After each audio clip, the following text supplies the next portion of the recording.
কত শত দিন কেটে যায় রাত্রি অগণিত, বাবা মায়ের কষ্ট সে তো নয় তো ভোলার মতো। কত শত দিন কেটে যায় রাত্রি অগণিত, বাবা মায়ের কষ্ট সে তো নয় তো ভোলার মতো।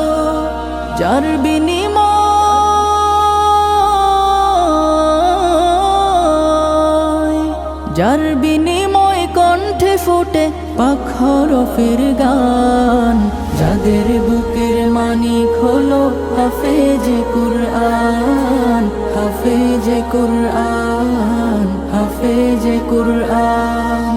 হাফেজ হতে গুরুজনের ত্যাগের নজরানা চিরজীবন রাখবো স্মরণ।